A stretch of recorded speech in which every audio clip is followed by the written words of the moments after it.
Book of Revelation, chapter 8, verse 1, we're going to start. ప్రకటన గ్రంథము 8వ అధ్యాయము ఈ రోజు మనం ఆరంభించుకొని ఉన్నాం. So before that, I would like to inform some of the events, what is going to take place during in the middle of the tribulation time. దానికంటే మునుపు ఈ శ్రమల కాలంలో మధ్యకి వచ్చినాం మనము. అయితే అక్కడ ఏం జరుగుతుందో మనము కొన్ని వివరాలు మీతో పంచుకోవాలనుకుంటున్నాను. So there are 11 different events will take place in the middle of the tribulation. ఈ శ్రమల కాలం మధ్యలో 11 సంఘటనలు చాలా ముఖ్యమైనవిగా మనం గమనించవచ్చు. If you can write down, it's always good to make note of all these events so that we can understand very clearly. మీరు వాటిని చక్కగా రాసుకొని వాటిని ధ్యానిస్తే కూడా బాగా అర్థం అవుతుంది మనకు. According to Daniel chapter 9 verse 24 to 27, దానియేలు గ్రంథము 9:24 నుంచి 27 వరకు మనం ధ్యానిస్తే, so that prophetic word is fulfilling in the middle of the tribulation time. దానియేలు ఇచ్చిన ఆ ప్రవచన వాక్యము ఈ శ్రమల కాల మధ్యలో జరుగుతా ఉంది. The first event occurs in the middle of the tribulation is Antichrist breaks agreement. మొట్టమొదలు మనం చూడాల్సిన విషయం ఏంటంటే అంత్యక్రీస్తు ఇశ్రాయేలుతో చేసుకొనిన ఒప్పందము రద్దు చేస్తాడు. And second event, రెండవది, tribulation saints will be caught up and escape from the wrath of Antichrist. అంత్యక్రీస్తు తీసుకొని వచ్చే ఆ శ్రమలు ఆ ఇబ్బందుల నుంచి తప్పించడానికి యేసు ప్రభు ఆ శ్రమల కాలంలో రక్షింపబడిన ఆ పరిశుద్ధులని పరలోకానికి తీసుకెళ్ళిపోతాడు. And also they will escape from the mid tribulation wrath of God. Second half of the tribulation period. మహాశ్రమల కాలంలో దేవుడు ఈ భూమి మీదకి తీసుకొచ్చే ఆ ఉగ్రత నుండి కూడా వీళ్ళు తప్పించుకొని పరలోకానికి వెళ్ళిపోతారు. The third event, మూడవదిగా, upheaval of nature. భూమి మీద భూమి సముద్రం అవన్నీ కూడా ఎంతో మార్పు చెందినవిగా మనం చూస్తాం. It is an earthquake. అంటే మళ్ళీ ఒక భూకంపం వస్తుంది. Again, I just want to remind everyone that should not be mistaken with the earthquakes took place in the chapter 6. 6వ అధ్యాయంలో ముద్రలు తీసినప్పుడు వచ్చిన ఆ భూకంపము ఈ భూకంపము ఒకటే కాదని మీకు గుర్తు చేస్తా ఉన్నాను. Fourth event, నాలుగవదిగా, Antichrist moves against Israel and remnant of Israel will hidden away. అంత్యక్రీస్తు ఇశ్రాయేలీయులకు వ్యతిరేకంగా తయారైనప్పుడు ఇశ్రాయేలీయులు దాచుకోవడానికి పారిపోతారు. And fifth event, ఐదవ సంఘటన, Antichrist destroys the religious system and the world church system. అంత్యక్రీస్తు మొత్తం ప్రపంచం అంతా కలిసి ఒకే మత వ్యవస్థను చేసుకున్నారు కదా, అదంతా నాశనం చేస్తాడు, రద్దు చేస్తాడు. And sixth event, ఆరవదిగా, Antichrist declared himself God. అంత్యక్రీస్తు తానే దేవుడునని ప్రకటించుకుంటాడు. Seventh event, ఏడవది, false prophet introduces the mark of the beast and attempts to control the commerce. ఈ అబద్ధ ప్రవక్త మృగము యొక్క గుర్తు ముద్రను తీసుకొచ్చి ప్రపంచం అంతా వాణిజ్యమును తన ఆధీనంలోకి తెచ్చుకుంటాడు. And eighth event, ఎనిమిదవ సంఘటన, two witnesses will begin the ministry in the middle of the tribulation. యెరూషలేములో ఇద్దరు సాక్షులు వారు పరిచర్యను ఆరంభిస్తారు. Ninth event, తొమ్మిదవదిగా, angelic ministry will start publicly of every nation and every languages. దేవదూత పరిచర్య ఆరంభమైతది. ప్రతి దేశము ప్రతి భాషలో వాళ్ళు మాట్లాడుతూ వాళ్ళు పరిచర్య చేస్తూ ఉంటారు. Event 10, 10వదిగా, plagues will begin under the control of the two.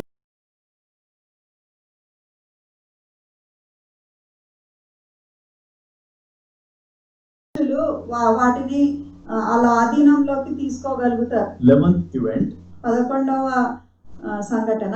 Seventh seal will be opened. 7వ Mudra తీయబడుతుంది. So that is in chapter 8.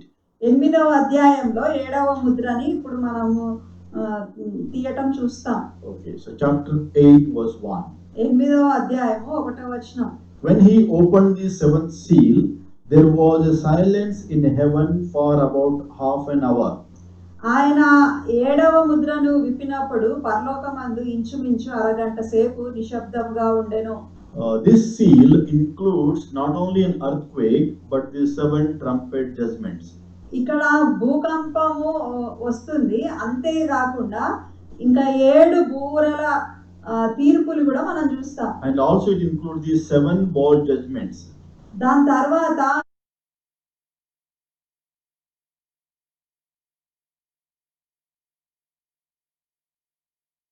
7 పాత్రలతో కూడిన తీర్పులు మనం చూస్తాం.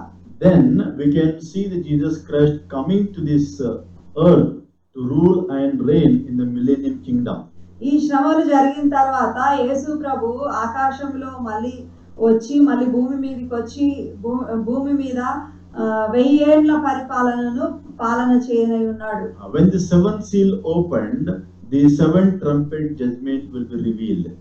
7వ ముద్రను తీసినప్పుడు 7 బూరలతో కూడిన తీర్పులు ఆరంభమైతాయి. So now when he opened the seventh seal, there was a silence in heaven for half an hour.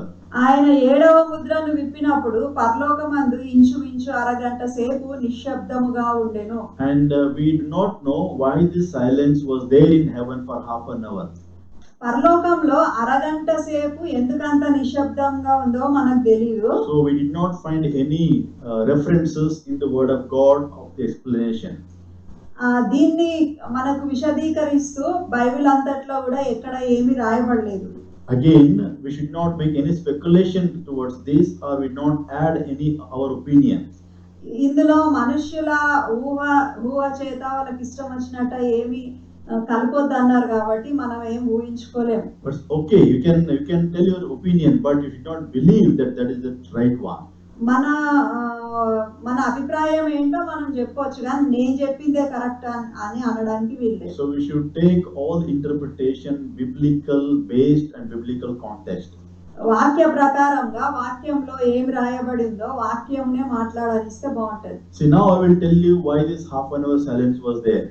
ఈ అరగంట నిశ్శబ్దము ఎందుకు ఉండిందో నా అభిప్రాయం నేను చెప్తాను. So because of the awesome anticipation of the judgment of God is about to unleash on the earth.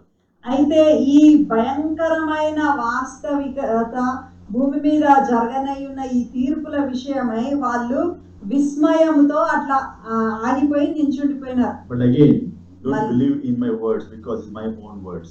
ఇవి నా మాటలు కాబట్టి నేను అట్లా అని అనుకుంటున్నాను, కానీ నేను చెప్పిందే కరెక్ట్ అని కాదు. So let us not go with our opinions or speculation. Let us go to the word of God and find out what is the real fact about these verses. ఈ మాటలకు అర్థము వాక్యం ఏం చెప్తుందో అని మనం వాక్యం పైన వేచి ఉండాలి. If nothing is mentioned in the word of God, just leave it. వాక్యంలో ఏం లేకపోతే మన అభిప్రాయం మనం చెప్పి దాన్ని వదిలేస్తాం. Verse 2. 2వ వచనం. And I saw the 7 angels who stand before God, and to them were given 7 trumpets.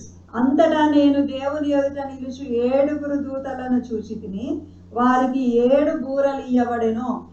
And the trumpets are of the great intensity than the seals. అయితే ఈ బూరల నుంచి వచ్చే ఈ తీర్పులు ఇంతకు ముందు ముద్రలు తీసినప్పుడు వచ్చిన తీర్పుల కంటే చాలా ఎక్కువ తీవ్రతను దాల్చినాయి. And this will happen after 3.5 years of the tribulation time. అయితే ఈ బూరల ద్వారా వచ్చే తీర్పులు మొదటి 3.5 సంవత్సరములు గతించినాక ఆరంభం అవుతున్నాయి. And the first 4 announces the divine destruction of the earth ecology.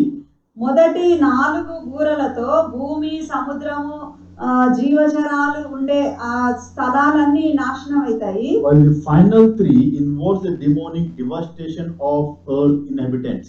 అయితే తర్వాత ఇంకా 3 బూరలు ఊదినప్పుడు అప్పుడు ఆ, ఆ, సాతాను దూతలు అట్లా వాళ్ళు వచ్చి నాశనం చేయటాన్ని మనం చూస్తాం. The seventh trumpet will announce the seven bowl judgment.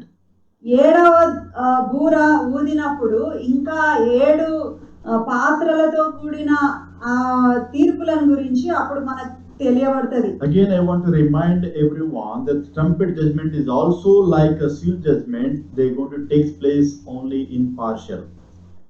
మీకు ఇంకొక విషయం గుర్తు చేస్తున్నాను. ముద్రలతో వచ్చిన తీర్పులు ఏ విధంగా భూమి యొక్క ఒక 4వ భాగాన్ని ఏ విధంగా ఎఫెక్ట్ చేసినాయో అట్లనే ఈ బూరలతోని వచ్చిన ఈ తీర్పులు కూడా భూమి అంతటా కాకుండా కొంత భాగం వరకే నాశనం చేస్తాయి. So God's final judgment not yet come. అంటే దేవుని అంతిమ తీర్పు సంపూర్తి కాలేదు, ఇంకా తీర్పులు పూర్తి కాలేదని అర్థం. Verse 3 to 5. 3 నుంచి 5 వరకు. Another angel who had a golden censer came and stood at the altar. He was given much incense to offer with the prayers of all the saints on the golden altar before the throne. The smoke of the incense, together with the prayers of the saints, went up before God from the angel's hand. Then the angel took the censer, filled it with fire from the altar, and hurled it on the earth. And there came peals of thunder, rumblings, flashes of lightning, and an earthquake. మరియు సువర్ణ ధూపార్తి చేత పట్టుకొని ఉన్న వేరొక దూత వచ్చి బలిపీఠము ఎదుట నిలువగా సింహాసనం ఎదుట ఉన్న సువర్ణ బలిపీఠము పైన పరిశుద్ధులందరి ప్రార్థనలతో కలుపుటకై అతనికి బహు ధూప ద్రవ్యములు ఇయ్యబడెను. అప్పుడు ఆ ధూప ద్రవ్యములు పొగ పరిశుద్ధుల ప్రార్థనలతో కలిసి దూత చేతిలో నుండి పైకి లేచి దేవుని సన్నిధిని చేరెను. ఆ దూత ధూపార్తిని తీసుకొని బలిపీఠం పైన నిప్పులతో దానిని నింపి భూమి మీద పడవేయగా ఉరుములు, ధ్వనులు, మెరుపులు, భూకంపమును కలిగెను. A golden pan suspended on the rope or the chain. ఒక సువర్ణ పాత్ర దాన్ని తాడుతో వేలాడదీసినట్టుగా ఉంది. And that was used to transport the fiery coal. అయితే ఈ మండుచున్న నిప్పులను ఆ సువర్ణ పాత్రలో వేసి ఒక స్థలం నుంచి ఇంకో స్థలానికి తీసుకెళ్ళొచ్చు. That coals will taken from the bronze altar to the altar of incense. అయితే ఇక్కడ ఇత్తడితో చేయబడిన ఆ బలిపీఠం నుంచి దహన బలి ధూపం వేసే దగ్గరికి తీసుకొస్తారు. This will do in order to ignite the incense. అయితే అక్కడ ధూపము వేయటానికి ఈ నిప్పులను వాడతారు. So a censer is filled with the live coals and was used in worship. సువర్ణ దీపార్తి అందులో ఈ మండుచున్న ఈ బొగ్గులను నిప్పులను వేసి దాన్ని ధూపం వేయడానికి వాడతారు. So incense was poured on the coals. ధూప ద్రవ్యములు ఆ నిప్పుల పైన వేసినప్పుడు So that will bring the sweet smelling smoke drifted upwards. అప్పుడు మంచి సువాసన వెదజల్లేదిగా ఆ ధూపము పైకి వెళ్తది. So that smoke symbolizes the prayers of the believers ascending to heaven.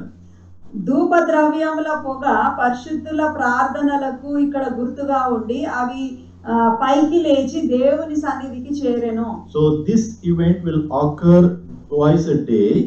అయితే ఈ విధంగా ఈ ధూప ద్రవ్యాల పొగ దేవుని సన్నిధికి ఉదయము సాయంత్రమున చేరేదిగా ఉంది. At the time of morning and evening sacrifices in the temple. పరిశుద్ధ ఆ దేవాలయంలో ఉదయకాల నైవేద్యము సాయంత్రపు నైవేద్యము సమయంలో ఈ ధూపము దేవుని సన్నిధికి చేరుతుంది. So that smoke symbolizes the prayers of all the saints. పరిశుద్ధుల ప్రార్థనలుగా ఈ దేవుని ధూపము ఆ దేవుని సన్నిధికి చేరుతుంది. So as we read in Hebrew chapter 7 verse 25. హెబ్రీయులకు రాసిన పత్రిక 7:25 వచనంలో మనము చదివినట్టుగా So Jesus makes the intercession on behalf of the saints. యేసు ప్రభువు పరిశుద్ధుల భూమి మీద ఉన్న పరిశుద్ధుల పక్షముగా ఆయన విజ్ఞాపన చేయవాడుగా ఉన్నాడు. So again I want to remind everyone that God is not forgotten the earth and the people on earth. దేవుడు యేసు ప్రభువు ఆరోహణమైన తర్వాత ఈ భూమి మీద ఉన్న మనలను ఆయన పరిశుద్ధులను ఆయన మర్చిపోలేదు. So this verse referring that there will be intercessory prayer in a heavenly place. ఇది మనకు దేవుడు అక్కడ విజ్ఞాపన చేయుచున్నాడు, విజ్ఞాపన ప్రార్థనలు పరలోకంలో జరుగుతున్నాయని మనకు గుర్తు చేస్తా ఉంది. So you will be joining with the Lord Jesus Christ the time of prayer. మనము ఆయన విజ్ఞాపన ప్రార్థనలో పాలు పొందుతాము అని మనకి ఈ వచనం చెప్తా ఉంది. So then angel took the censer and filled it with the fire from the altar and hurled on the earth. ఆ దూత ధూపార్తిని తీసుకొని బలిపీఠం పైనున్న నిప్పులతో దానిని నింపి భూమి మీద పడవేయగా ఉరుములు, ధ్వనులు, మెరుపులు, భూకంపమును కలిగెను. So here the word of God says the angel threw the censer upon the earth. ఆ దూత ధూపార్తిని తీసుకొని బలిపీఠము పైనున్న నిప్పులతో దానిని నింపి భూమి మీద పడవేయగా. So this symbolizes the God judgment has been released on the earth. అయితే దేవుని తీర్పులు భూమి మీదకి ఆయన తీసుకొని వచ్చినట్టుగా మనం చూస్తున్నాం. So this is the answer to the prayers of the saints for those who were oppressed and killed on this earth. ఈ భూమి మీద హతసాక్షులుగా చేయబడినారో దేవుని నామం నిమిత్తం ఆయన వాక్యం నిమిత్తం ఎవరైతే హతసాక్షులు అయినారో వారి ప్రార్థనలకు జవాబుగా ఈ తీర్పు జరుగుతా ఉంది. So there is the judgments of God have been revealed on this earth for the result of the prayers of the saints. ఈ పరిశుద్ధులు చేసిన ప్రార్థనను ఆయన విన్నాడు కాబట్టి ఈ భూమి మీదకి ఆయన తీర్పును తీసుకొని వచ్చినాడు. So these verses indicates that the judgment, vindication and revenge are in God's hand. ఈ మాటలను బట్టి తీర్పు తీర్చడము లేకపోతే తన బిడ్డలను ఎవరైనా హింసించినప్పుడు వాళ్ళ మీద ప్రతీకారం తీసుకోవడము అది దేవుని చేతిలో ఉంది అని ఈ మాటలు మనకు గుర్తు చేస్తా ఉన్నాయి. As a believers we should not take an revenge with anyone.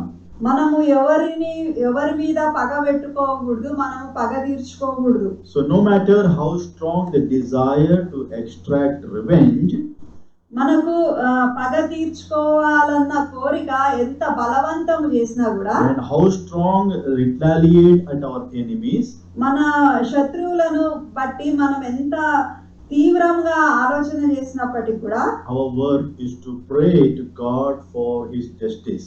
మన పని మనకు న్యాయము జరిగించే దేవుని వైపు తిరిగి ప్రార్థన చేయడం ఒకటే.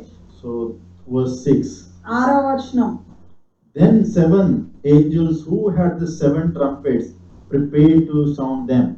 అంతటా 7 బూరలు పట్టుకొని ఉన్న ఆ 7 దూతలు ఊదుటకు సిద్ధపడిరి. So now the trumpets is going to be sounded, blasted. అయితే ఇప్పుడు బూరలు ఊదబడుతున్నాయి. The trumpet blast have a 3 purpose. ఈ బూరలు ఊదేది 3 విషయాల కొరకు. Number 1, మొదటిది when the trumpet blast, it will warn the judgment is certain. మొదటిగా దేవుని తీర్పులు నిశ్చయమన్న హెచ్చరికనిస్తా ఉన్నాయి. Secondly, రెండవదిగా it will call the forces of good and evil to battle. దేవుని శక్తి ఈ భూమి మీద ఉన్న దురాత్మల శక్తితో యుద్ధము చేస్తా ఉంది, పోరాటము. And thirdly, మూడవదిగా it will announce the return of the king, the Messiah. ఈ బూరల ధ్వని మెస్సయ్య తిరిగి రావటాన్ని మనకు అనౌన్స్ చేస్తా ఉన్నాయి. So these warnings will urge us to make sure of the faith is firmly fixed on the Lord Jesus Christ. ఈ బూరల ధ్వనులు మన యేసు ప్రభువులో ఉన్న మన విశ్వాసాన్ని ఇంకా బలపరచి ఆయన కొరకు మనము సిద్ధపడాలని దేవుడిచ్చిన హెచ్చరికలు. So 7 angels who had the 7 trumpets prepared to sound them. 7 దూతలు 7 బూరలు చేత పట్టుకొని ఊదుటకు సిద్ధపడిరి. Verse 7. 7వ వచనం. The first angel sounded his trumpet, and there came hail and fire mixed with blood, and it was hurled down upon the earth. A third of the earth was burned up, a third of the trees were burned up, and all the green grass was burned up. మొదటి దూత బూర ఊదినప్పుడు రక్తముతో మిళితమైన వడగండ్లను అగ్నియు పుట్టి భూమి పైన పడవేయబడెను, అందువలన భూమిలో 3వ భాగము కాలిపోయెను, చెట్లలో 3వ భాగమును కాలిపోయెను, పచ్చగడ్డి అంతయు కాలిపోయెను. So the first angel, when it blasted the trumpet, మొదటి దూత బూర ఊదినప్పుడు so there came a hail and fire mixed with blood rain. రక్తముతో మిళితమైన వడగండ్లును అగ్నియు భూమి పైన పడవేయబడెను. So this type of rain, it has not happened instantly, అంటే ఇది అప్పుడప్పుడే ఇట్లాంటి వాన పడలేదు, but it has been stretched out towards the 3.5 years period. అప్పుడే వచ్చి అట్లా ఆగిపోలేదు, కానీ 3.5 సంవత్సరాల వరకు ఇది మొదలైందంటే అట్లా జరుగుతా ఉంది, వర్షం పడతా ఉంది. So from this we can see the loss in grass and greenery. అప్పుడు భూమి మీద గడ్డి పచ్చదనం అంతా పోయింది. And this rain of fire has mingled with the fire. అయితే ఈ వర్షము ఈ వడగండ్లతో పాటు మంటలు ఉరుములు కూడా వచ్చినట్టు చూస్తున్నాం, అగ్ని కూడా పడినట్టు చూస్తున్నాం. And during this time there will be 2 witnesses on this earth. ఇదే సమయంలో భూమి మీద 2 సాక్షులు కూడా వస్తారు. So under the control of the 2 witnesses this will take place. అయితే ఈ 2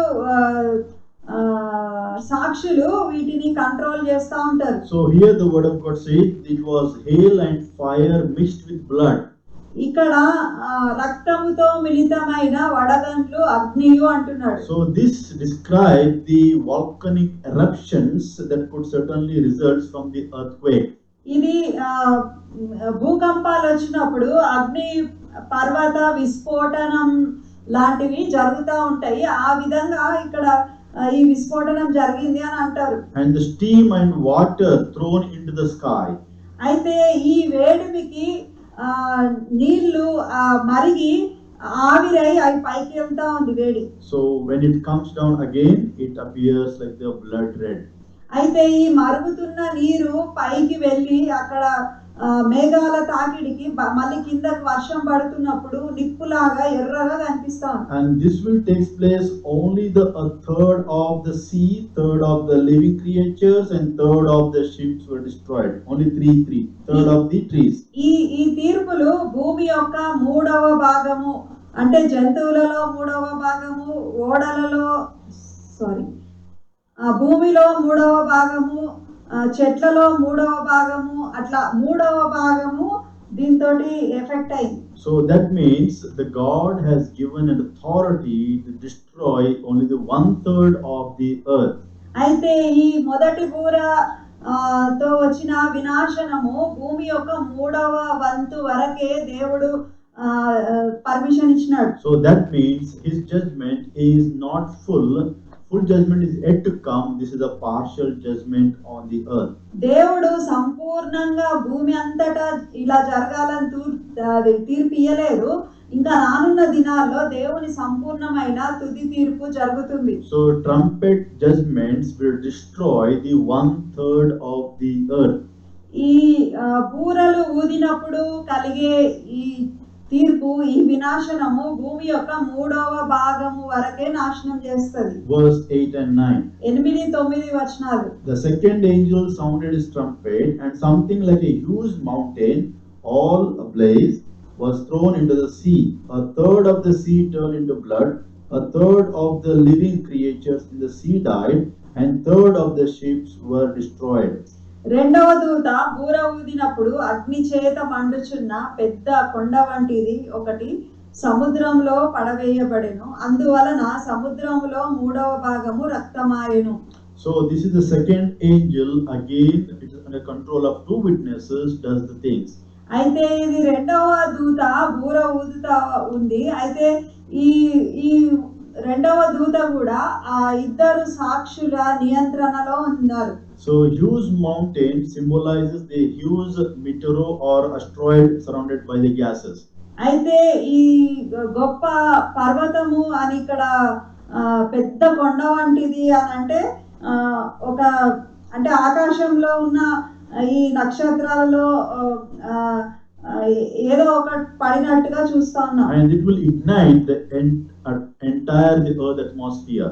భూమి మీద ఉన్న వాతావరణాన్ని అంతా ఇది దీని వేడితోటి వేడిమయమయ్యేటట్టు చేస్తా ఉంది. And this sea turned into the blood. అయితే సముద్రం అంతా నీటిలా రక్తంలాగా మారిపోతా ఉంది. And billions of dead microorganisms will poison in the water, and that results the red colored blood water.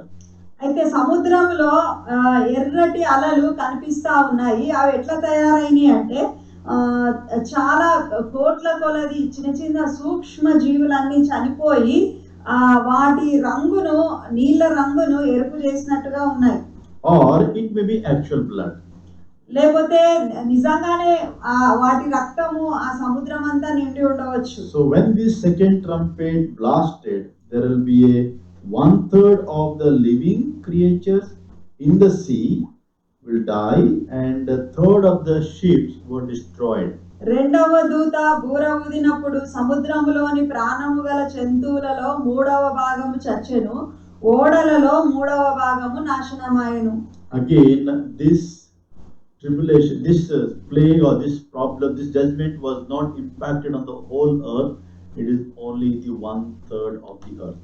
ఈ నాశనము భూమి అంతా నాశనం కాలేదు, 3వ భాగము భూమి యొక్క 3వ భాగము నాశనమయ్యను అన్నది. Verse 10 and 11. 10-11 వచనాలు. The third angel sounded his trumpet, and the great star, blazing like a torch, fell from the sky on a third of the rivers and on the springs of water. The name of the star is Wormwood. A third of the waters turned bitter, and many people died from the waters that had become bitter. 3వ దూత బూర ఊదినప్పుడు దివిటి వలె మండుచున్న ఒక పెద్ద నక్షత్రము ఆకాశము నుండి రాలి నదుల 3వ భాగం మీదను నీటి బుగ్గల మీదను పడెను. ఆ నక్షత్రంనకు మాచిపత్రి అని పేరు. అందువలన నీళ్లలో 3వ భాగము మాచిపత్రి ఆయెను. నీళ్లు చేదైపోయినందున వాటి వలన మనుష్యులలో అనేకులు చనిపోయిరి. So here when the third angel trumpet, the blasted trumpet, 3వ దూత బూర ఊదినప్పుడు we can see the great star blazing like a torch is falling from the sky. దివిటి వలె మండుచున్న ఒక పెద్ద నక్షత్రము ఆకాశం నుండి రాలిపడిందంట. So it will, we need to understand something, a great star fell down from the sky. ఆకాశము నుండి ఒక పెద్ద నక్షత్రము రాలిపడినట్టుగా చూస్తున్నాం. So it is another celestial body. ఇది మరి ఒక ఖగోళంలో ఇది ఒక మరి ఒక తోక చుక్క లాంటిది. Or maybe perhaps it is a comet in the, in this case it seems leaves a fairy tale about this case. అయితే దివిటి వలె మండుచున్న ఒక పెద్ద నక్షత్రము అంటే ఒక తోక చుక్కలాగా ఉండొచ్చు. And here we can see the name called Wormwood. ఇక్కడ మాచిపత్రి అనే పేరును ఆ నక్షత్రంనకు చూస్తా ఉన్నాం మనం. So wormwood is a plant with a very bitter taste. ఈ మాచిపత్రి అనేది ఇది ఒక మొక్క, అయితే దాని రుచి చాలా చేదుగా ఉంటుంది. And that will stands for the bitterness of God's judgment. దేవుని తీర్పులు ఎంత కఠినంగా ఉంటాయో ఈ చేదుతనం మనకు చూపిస్తా ఉంది. Bitter and poisonous substances. ఇవి ఎంతో చేదుగా మరియు విషపూరితమైనదిగా మనం చూస్తా ఉన్నాం. And all this poison and bitter will derive from the root. ఇవన్నీ ఆ మొక్క వేరు నుంచి తీయబడినవి. And it causes the drunkenness and also it leads to the death. ఇది మద్యపు మత్తు లాగా తీసుకొచ్చి చివరికి మరణానికి కారణమయ్యేదిగా ఈ మాచిపత్రి ఉంటుంది. So from this judgment 1/3 of the rivers and the source of drinking waters becomes poison. ఇక్కడ ఇది కూడా భూమి యొక్క 3వ భాగము నదుల మీద నీటి బుగ్గల మీద పడినందున తాగే నీళ్లు అంత విషపూరితమైపోయినాయి. So that means during this time people has to avoid drinking water. ఈ నీళ్లను తాగలేక అప్పటి మనుషులు ఆయాసపడినారు. And this plague, this judgment is really horrible. ఎందుకంటే ఇది చాలా భయంకరమైన, నీళ్లు తాగలేక చనిపోతున్నారంటే ఎంత భయంకరమైన శ్రమల గుండా వాళ్ళు వెళ్తున్నారో చూడండి. So people can survive without food for some time. కొన్ని రోజులు ఆహారం లేకుండా బతకవచ్చేమో గాని, But without water, I think it is very, very difficult. నీళ్లు తాగకుండా బతకడం అనేది చాలా కష్టం. So during this judgment, all the drinking waters will become poison, and people has to avoid drinking water. అప్పుడు నీళ్లు, తాగే నీళ్లు విషపూరితం అయిపోయి మనుషులు చాలా ఆయాసపడినట్టుగా చూస్తున్నాం. Verse 12 and 13. 12-13 వచనాలు. The fourth angel sounded his trumpet, and third of the sun was struck, the third of the moon, and third of the stars, so that a third of them turned back dark. A third of the day was without light, and also third of the night. As I watched, I heard an eagle that was flying in midair call out in a loud voice, "Oh, oh, oh," to the inhabitants of the earth, because of the trumpet blast about to be sounded by the other three angels. నాలుగవ దూత బూర ఊదినప్పుడు సూర్య చంద్ర నక్షత్రములలో మూడవ భాగము చీకటి కమ్మునట్లును, పగటిలో మూడవ భాగమున సూర్యుడు ప్రకాశింపకుండునట్లును, రాత్రిలో మూడవ భాగమున చంద్ర నక్షత్రములు ప్రకాశింపకుండునట్లును వాటిలో మూడవ భాగము కొట్టబడెను. మరియు నేను చూడగా ఆకాశము మధ్యమున ఒక పక్షిరాజు ఎగురుచు బూరలు ఊదబోచున్న ముగ్గురు దూతల బూరల శబ్దములను బట్టి భూనివాసులకు అయ్యో అయ్యో అయ్యో అని గొప్ప స్వరముతో చెప్పుట వింటిని. So this fourth angel blasted the trumpet. ఇక్కడ 4 దూతలు ఇప్పటికే వాళ్ళ బూరలు ఊది ఉన్నారు. So now we are looking at the verses indicating that angelic ministry is so advanced in the tribulation time. ఇక్కడ మనం చూస్తా ఉంటే, ఈ సన్నివేశాలు చూస్తా ఉంటే శ్రమల కాలంలో దేవదూతలు వాళ్ళు ఎంతో వాళ్ళు పరిచర్య చేస్తున్నట్టుగా చూస్తున్నాం. So angelic ministry has been increased their participation in the tribulation. శ్రమల కాలంలో దేవదూతలు కనిపిస్తా ఉన్నారు. వాళ్ళు పరిచర్య చేయటము మునుపు కంటే చాలా అత్యధికమైనట్టు వాళ్ళు ఇక్కడ ఈ శ్రమలు తీసుకొచ్చే విషయంలో వాళ్ళ పనిని చూస్తా ఉన్నాం. And this judgment has brought the third of the sun was struck, and third of the moon, third of the star, and third of them were turned back. ఈ బూర ఊదబడినప్పుడు సూర్యుడు, చంద్రుడు, నక్షత్రములు వీళ్ళన్నిట్లో మూడవ భాగము చీకటి కమ్ముతా ఉంది. So that means the sun, moon, and star has been restricted giving their light. అయితే సూర్యుడు, చంద్రుడు, నక్షత్రములు ప్రకాశింపకుండునట్లు అని అంటే వాళ్ళు వెలుతురు ఇవ్వకుండునట్లు, వాళ్ళ పనిని పూర్తి సామర్థ్యంతో చేయకుండునట్లు జరిగింది. So that means 1/3 of the earth people needs to stay in darkness. దీని అర్థం ఏంటంటే పగటి పూట కూడా భూమి యొక్క మూడవ భాగములో ఉన్న మనుషులకు సూర్యరశ్మి లేదు, వాళ్ళు చీకట్లో ఉన్నారు. So in that situation, as an IT person, what I want to tell you is they might depend on the artificial intelligent technology lightning may use.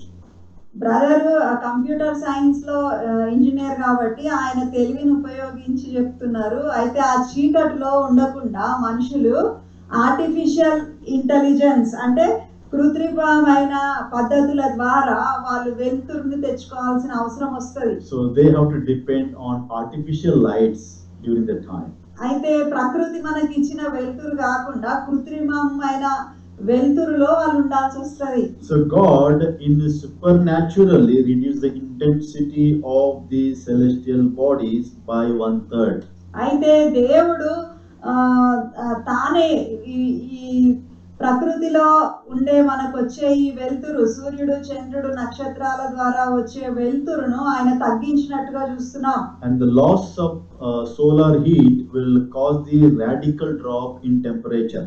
సూర్యరశ్మి కొరతతో భూమి మీద ఉష్ణోగ్రత తగ్గిపోయి అనేక రోగాలు, అనేక విషయాలలో ప్రాబ్లం వచ్చినట్టుగా చూస్తున్నాం. And that will bring us severe changes in botanically and biologically in all the cycles.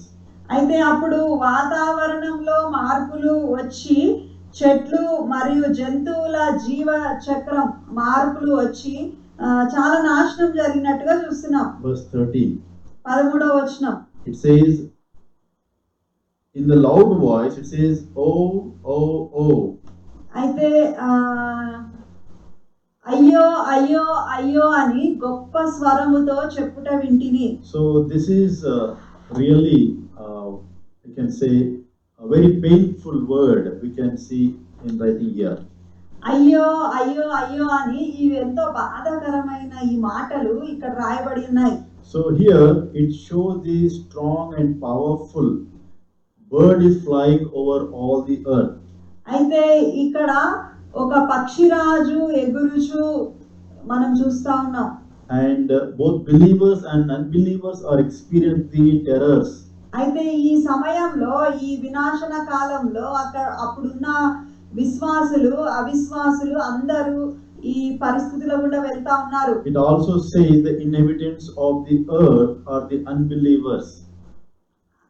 భూనివాసులకు అనంటే యేసు ప్రభుని రక్షకుడిగా అంగీకరించని వాళ్ళు ఉన్నారు. And God has guaranteed the believers protection from the spiritual harm.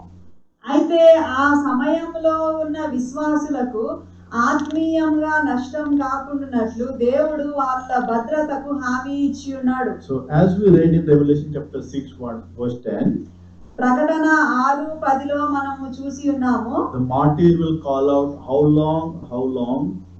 అక్కడ హతసాక్షులు బలిపీఠం కింద నుంచి ప్రభువా నాదా ఇంకా ఇంకెన్నాళ్ళు అని అడుగుతారు కదా.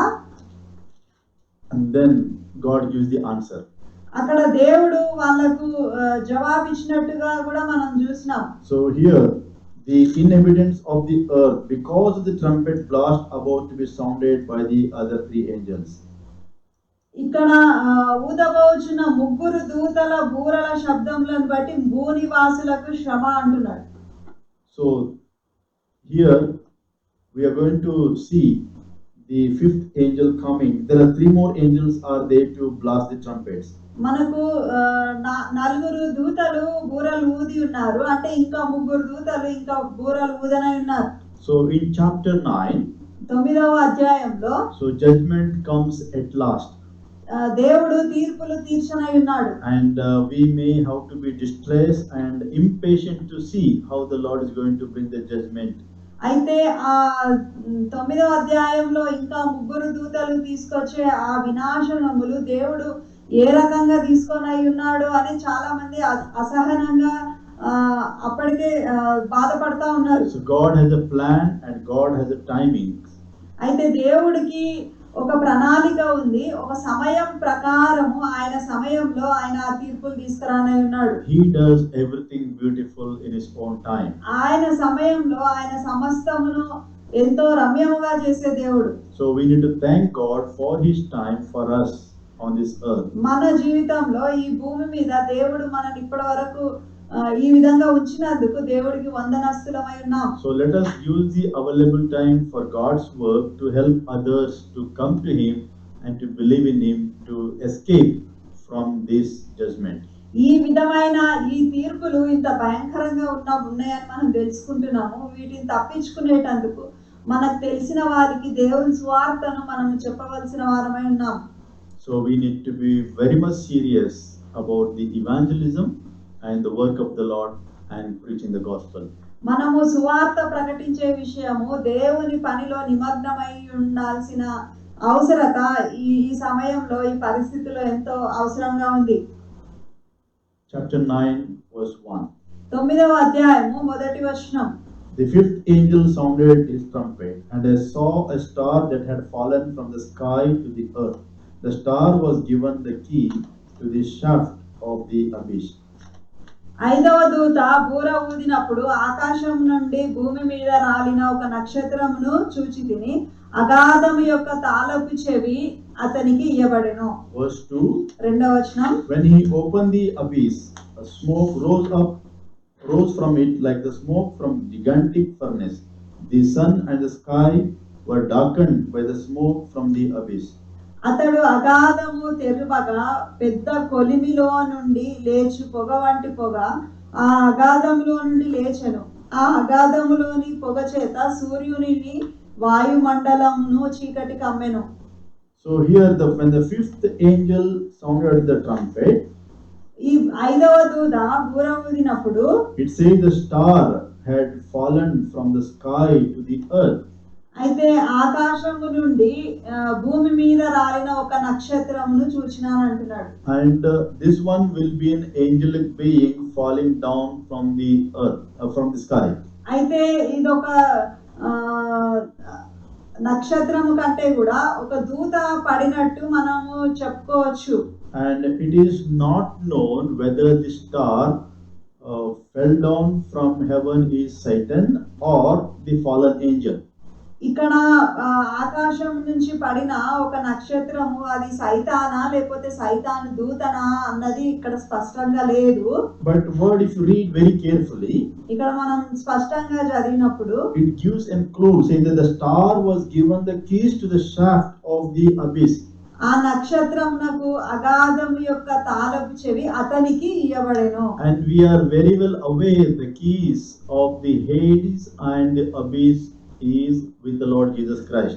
మనకు బాగా తెలుసును అగాధము యొక్క పాతాళము యొక్క తాళపు చెవి నా వశంలో ఉన్నదని యేసుప్రభు అన్నాడు. And most of the people will think that Christ has fallen down from sky to the earth by reading this one verse. అయితే అగాధము యొక్క తాళపు చెవి అతనికి ఇవ్వబడింది అని అంటే తాళపు చెవులు యేసుప్రభు దగ్గరనే ఉన్నాయి కాబట్టి యేసుప్రభు ఆ నక్షత్రం లాగా పడ్డడానికి కూడా కొంచెం మంది అంటారు. So what I believe is the God has given the key temporarily to the angel. అయితే నా తలంపు ఏంటంటే ఈ అగాధపు యొక్క తాళపు చెవి యేసు ప్రభు ఒక దేవదూతకు తాత్కాలికంగా కొన్ని రోజులకి ఇచ్చి ఉంటాడు. And that good angel has fallen from the sky to this earth to bring the judgment. ఆ దేవదూత ఆకాశం నుండి నక్షత్రం వలె కిందికి పడి ఈ భూమి మీదకి తీర్పులు తీసుకొస్తా ఉన్నాడు. Again, still God is in control of all the situation is taking place on this earth. తాళపు చెవి దేవదూత చేతిలో ఉన్న సమస్తము దేవుని ఆధీనంలోనే ఉంది. దేవుడు తీర్పులు ఆయన ఇష్ట ప్రకారం తీర్చనై ఉన్నాడని మనం గమనించాలి. So abyss is the place of demons and of Satan. ఈ అగాధము సైతాను కొరకు సైతాను దూతల కొరకు నిర్ణయించబడింది. And the Lord Jesus Christ has the keys of the Hades and the abyss. అయితే ఈ పాతాళము ఈ నరకపు యొక్క తాళపు చెవులు యేసు ప్రభు వశంలో ఉన్నాయి. So when he opened the abyss, there was a smoke rose from it like the smoke from the gigantic furnace. అతడు అగాధము తెరువగా పెద్ద కొలిమిలో నుండి లేచి పొగ వంటి పొగ ఆ అగాధములో నుండి లేచెను. And that smoke had made sun and the sky were darkened. ఆ అగాధములోని పొగ చేత సూర్యుని వాయుమండలమున చీకటి కమ్మెను. Verse 3 to 6. 3 నుంచి 6 వరకు చదువుకుందాము. And out of the smoke locusts came down upon the earth and were given power like that of scorpions of the earth. They were told not to harm the grass of the earth or any plant or tree, but only those people who did not have the seal of God on their foreheads. They were not given power to kill them, but only to torture them for 5 months. And the agony they suffered was like that of the sting of scorpion when it strikes a man. During these days, men will seek death, but will not find it. They will long to die, but death will elude them.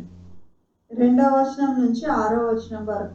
అతడు అగాధము తెరువగా పెద్ద కొలిమిలో నుండి లేచి పొగ వంటి పొగ ఆ అగాధంలో నుండి లేచెను. ఆ అగాధంలోని పొగ చేత సూర్యుని వాయుమండలమున చీకటి కమ్మెను. ఆ పొగలో నుండి మిడతలు భూమి మీదికి వచ్చెను. భూమిలో ఉండు తేళ్లకు బలమున్నట్టు వాటికి బలము ఇయ్యబడెను.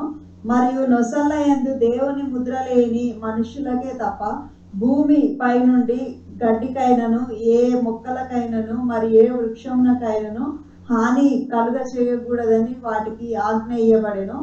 మరియు వారిని చంపుటకు అధికారం ఇయ్యబడలేదు గాని 5 నెలల వరకు బాధించుటకు వారికి అధికారం ఇయ్యబడెను. వాటి వలన కలుగు బాధ తేలు మనుష్యుని కుట్టినప్పుడు ఉండు బాధ వలె ఉండెను. ఆ దినములలో మనుష్యులు మరణమును వెతుకుదురు గాని అది వారికి దొరకనే దొరకదు. చావవలెనని ఆశపడుదురు గాని మరణము వారి యొద్ద నుండి పారిపోవును. So out of the smoke the locust came down upon the earth. అయితే మిడతలు ఆ పొగలో నుంచి మిడతలు భూమి మీదికి వచ్చెను. So locust means the grasshopper like insects.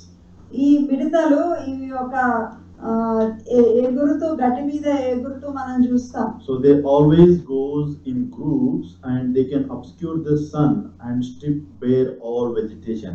అయితే ఇవి మిడతలు గుంపులు గుంపులుగా వెళ్ళి అవి గడ్డినంతా తినేసేటిగా ఉన్నాయి. But here when you read the verse you will understand that these are not normal locusts. ఇక్కడ మనం చూస్తుంటే మనము ఈ రోజువారీగా మనకు కనిపించే ఆ మిడతలు కావు ఈ మిడతలు. This has been specially prepared for this purpose.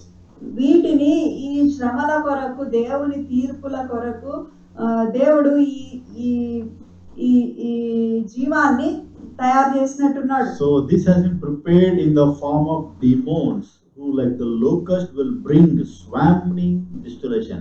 అయితే ఈ మిడతలు భూమిని తుడిచిపెట్టినట్టుగా ఏ విధంగా అయితే నాశనం తీసుకొస్తాయో పంటని, ఆ విధంగా ఇవి ఒక దురాత్మలు దుష్ట శక్తులుగా మనుషులని పట్టి పీడిస్తున్నట్టుగా చూస్తున్నాం. So in the Old Testament we see the symbols the locusts are the symbols of destruction. పాత నిబంధన గ్రంథంలో మిడతలు వచ్చినాయి అంటే వాళ్ళ పంట నాశనం చేస్తాయని గుర్తు. Because they destroy the vegetation. వాళ్ళ పంటను వాళ్ళ చెట్లను వాళ్ళ అంతా నాశనం చేసేవిగా ఉన్నాయి. But here the locusts are symbolizing the invasion of demons. అయితే ఇక్కడున్న ఈ మిడతలు దయ్యాలు లేకపోతే దురాత్మలు దుష్ట శక్తులు వచ్చి మనుషులను పట్టి పీడిస్తున్నట్టుగా సూచనలు ఇస్తా ఉన్నాయి. Because these locusts are torturing the people who do not believe in God. ఎవరైతే దేవుని యందు విశ్వాసం ఉంచలేదో వాళ్ళను మాత్రమే హింసించడానికి వీటికి అధికారం ఇవ్వబడింది. The main purpose on the earth is to prevent distort. అయితే వీళ్ళు భూమిని నాశనం చేయడానికి పంపింపబడినారు. Destroy the people's relationship with God. అయితే మనుషులు దేవునితో కలిగి ఉన్న వాళ్ళ సంబంధాలను నాశనం చేయడానికి ఈ మిడతలు వచ్చినాయి. Because these people are really corrupt and degenerate, and because of that they need to distort. అయితే వీళ్ళు దేవునిని విడిచి దేవునికి దూరంగా వెళ్ళి అంత అన్యాయము అక్రమంతో ఉన్నారు కాబట్టి దేవుని ఉగ్రత వీరి మీదకి వచ్చింది. Because of their evil activity they need to stay away from them. అయితే దుర్మార్గపు చర్యలు వీళ్ళు చేస్తున్న పనులు దేవునికి వ్యతిరేకంగా ఉన్నందుకు దేవుడు కోపగించి ఈ మిడతలను పంపించి ఉన్నాడు. So the fifth angel has brought the environmentally air pollution. అయితే ఈ ఐదవ దూత అక్కడ వాతావరణంలో మార్పు మళ్ళీ అంత కల్మషము గాలిలో కల్మషం తీసుకొచ్చినట్టుగా చూస్తున్నాం. So out of smoke the locust of the Middle East came, and that sounds like a jet aircraft. అయితే ఈ పొగలో నుంచి మిడతలు వచ్చినాయి కదా, అట్లనే ఈ మిడిల్ ఈస్ట్ లో కూడా ఇట్లాంటి మిడతలే వచ్చినాయి అంట. అయితే అవి ఎగురుతుంటే జెట్ ఎయిర్ క్రాఫ్ట్ లాగా శబ్దం వచ్చిందట. And verse it says they were given power like that of scorpions of the earth. ఇక్కడ భూమిలో ఉండు తేళ్లకు బలం ఉన్నట్టు వాటికి బలము ఇయ్యబడెను. Scorpions victim really they rolls on the ground in agony. కొన్ని తేళ్లు ఎంత భయంకరంగా తేలు కాటు ఉంటదంటే వాళ్ళు కింద పడి దొరుకుతారు నొప్పి తాళలేక. So usually you will find the foams at their mouth. కొన్ని తేళ్ల విషానికి వాళ్ళు నురుగ కక్కుతా ఉంటారు. And even they will grind their teeth in pain. వాళ్ళు నొప్పి తాళలేక పళ్ళు కొరుకుతా ఉన్నట్టి పరిస్థితులు కూడా ఉన్నాయి. So demons in locust is really able to inflict the physical body of the people. అదే రీతిగా ఈ తేళ్ల రీతిగా ఈ మిడతల కాటు ఈ మనుషుల్లో ఇట్లాంటివన్నీ చూపిస్తా ఉన్నాయి. And this will harm the people who do not have the seal of God. దేవుని ముద్ర వారి నుసటి యందు లేని వాళ్ళను హింసించేందుకు ఈ మిడతలకు అధికారం ఇవ్వబడింది. So everyone on this earth will be affected except for those who are having the seal of God on their forehead. ఆ సమయంలో దేవుని ముద్ర కలిగిన వారు తప్ప మిగతా వాళ్ళు భూనివాసులందరినీ ఈ మిడతలు బాధిస్తున్నట్టుగా మనం చూస్తున్నాం. And also it says only for 5 months. 5 నెలల వరకు బాధించుటకు వాటికి అధికారం ఇవ్వబడెను. So usually from May to September we can see lot of locusts are coming. మే నెల నుంచి సెప్టెంబర్ నెల వరకు మనము సామాన్యంగా మిడతలు రావటాన్ని చూస్తాం. And this torment is for 5 months long, but there is no death. 5 నెలలు ఈ మిడతలతో గర్పించుకోవాలా, బాధపడాలా, ఆ యాతన పడుతూ ఉండాలి తప్ప మరణము వీళ్ళకి రాదంట. And again this has been under control of God. ఎందుకంటే దేవుడే వీళ్ళని ఆ మిడతల కాటు, ఆ బాధలు దేవుడు ఆ విధంగా నియంత్రిస్తా ఉన్నాడు. So they have a limitation to torment the people only for 5 months. 5 నెలల వరకు మట్టుకే వీళ్ళకు అధికారం, అంటే దేవుడు వారికి సమయము నిర్ణయించి ఉంటున్నాడు. And people are trying to die. ఆ సమయంలో ఆ బాధ తట్టలేక మనుషులు చనిపోవాలని కూడా ప్రయత్నాలు చేస్తా ఉన్నారు. There is no relief for the torment.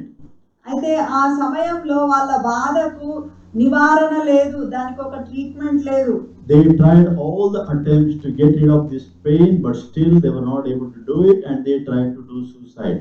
ఈ భరింపల రాని ఈ నొప్పికి అసలు ఏ ఉపశమనం లేదు, దానికి ఒక ట్రీట్మెంట్ లేదు. అందుకే మనుషులు చచ్చిపోదాం అనుకుంటే కూడా చనిపోతలేరు.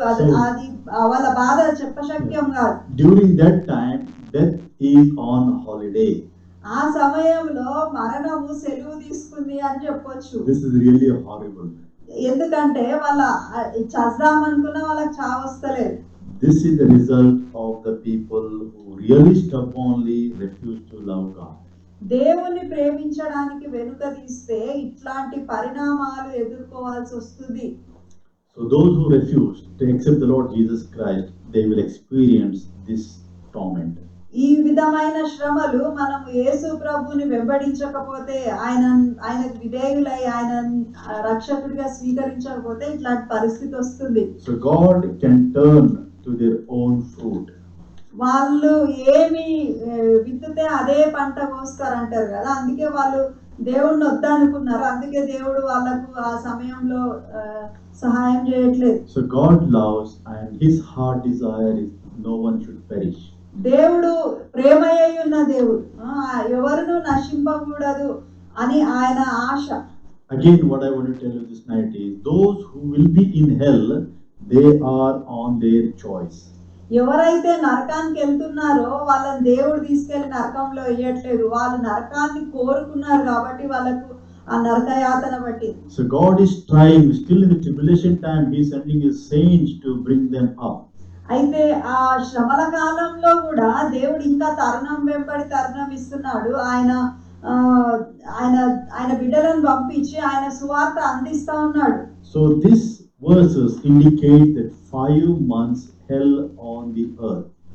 ఈ మాటలు బట్టి మనకి ఏమర్థమవుతుందంటే భూమి మీద 5 నెలలు నరక యాతన వాళ్ళు అనుభవిస్తున్నారు. So we'll be right back tomorrow with the next Facebook Live of this series, beginning with chapter 9 verse 7. రేపు ఇదే సమయంలో ఫేస్బుక్ లైవ్ లో ప్రకటన గ్రంథము 9వ అధ్యాయము 7వ వచనం నుంచి ధ్యానించుకోవడానికి మళ్ళీ కలుద్దాం. Let us pray. ప్రార్థన చేసుకుందాం.